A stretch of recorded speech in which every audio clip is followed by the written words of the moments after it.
We would also, and this is the second area where we would have to change our thinking, we would see very differently what it means to have emotional and psychosomatic disorders, what they mean and how deep their roots reach. We would get a very different understanding about the dynamics of healing, of therapy.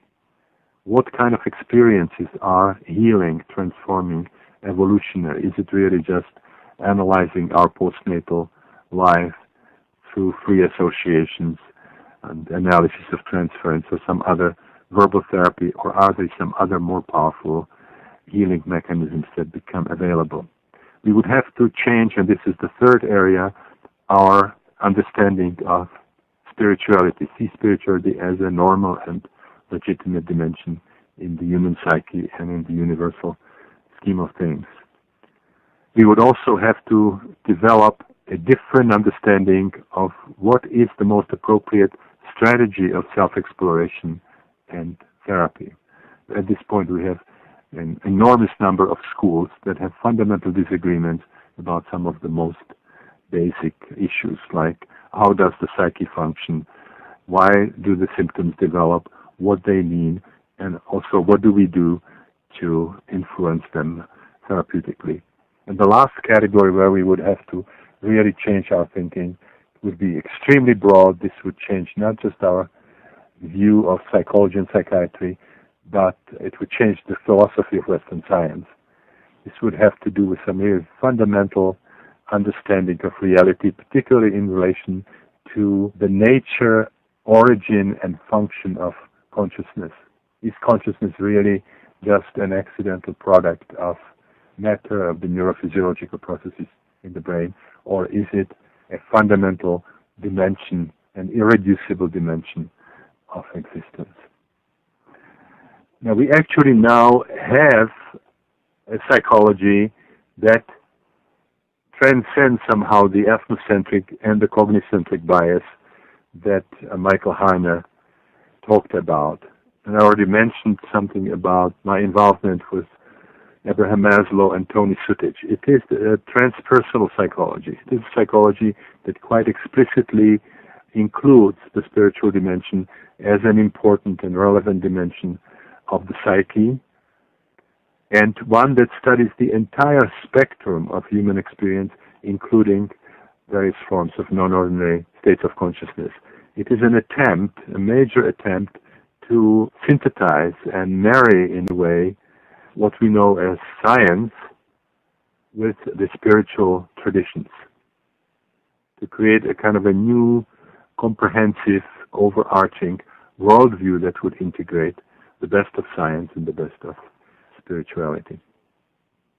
So we will now explore in more detail the areas which I mentioned earlier as areas where we had to really do some kind of major overhaul of our thinking. The first area where we have to make some fundamental revisions is the model of the psyche that we have, our idea about the dimensions of human consciousness, or the cartography of the unconscious.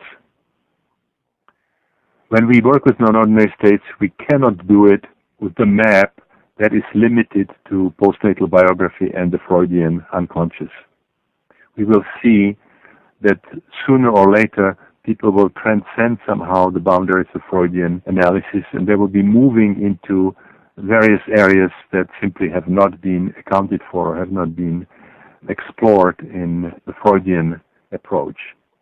We find them in some of the renegades, like Otto Rank, who emphasized the trauma of birth, or Carl Gustav Jung, who brought in the concept of the collective unconscious and the archetypes, the mythological dimensions of the psyche. Chandra Ferenczi, who brought in the phylogenetic dimension, that maybe the deepest craving we have is to return back to the ocean from which life once came, and so on. But these were renegades who were actually either expelled from the psychoanalytic movement or left themselves, and whose teaching has not been incorporated into mainstream psychology.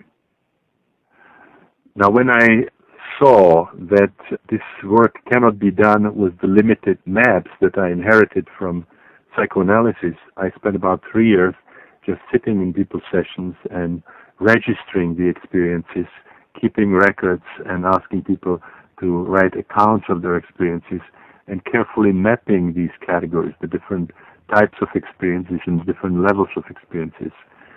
And I created a cartography that has not just the biographical level, which it more or less shares with traditional psychology, but includes two additional domains. One of these domains I call perinatal. Peri literally means around or near, and natalis in Latin means pertaining or related to childbirth. So those are experiences that have something to do, that are closely related to the trauma of birth, to the biological birth process. And then the second large domain we now call transpersonal, which includes many different categories of experiences which share as their common characteristic the fact that we transcend somehow the usual boundaries of the body ego, or what Alan Watts called the skin-encapsulated ego.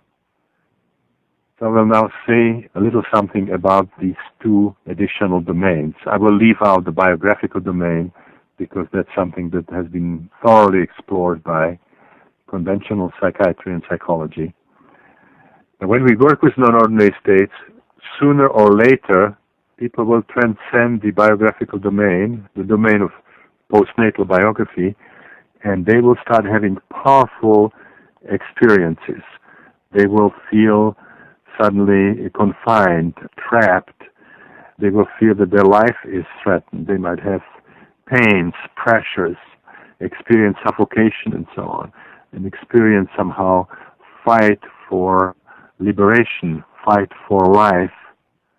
And they have visions frequently which somehow bring in the themes of being born, but also themes of dying and aging. But they primarily focus on this beginning of life and end of life. So as we experience this confinement, we might have the feeling that we are trapped in the womb, struggling to be born, but at the same time encountering death. Our life is threatened. Now, this reflects the fact that in many deliveries, life of the child can be threatened to different degrees.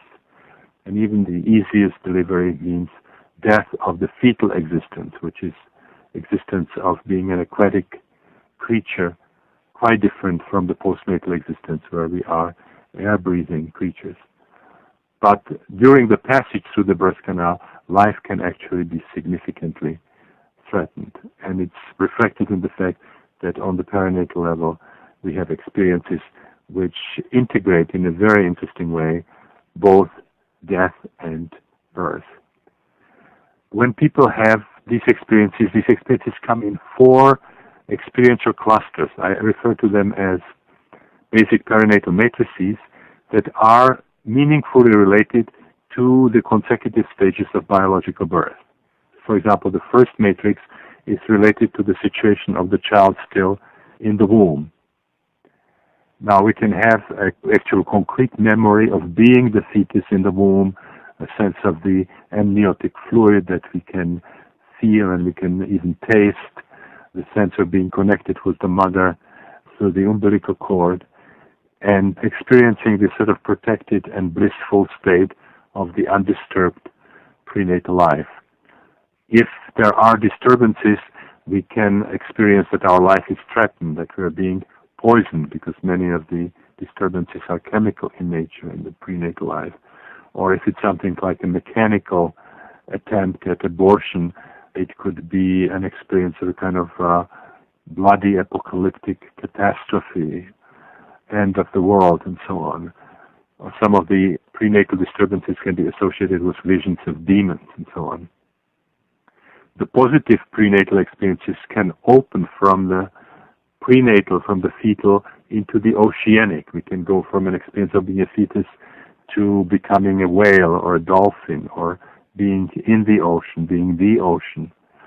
They can also open into space. We can experience ourselves as being in the cosmos, or identifying even with an astronaut in a weightless condition on a spacewalk, floating and being connected with the pipeline to the mothership, as it is called, and so on.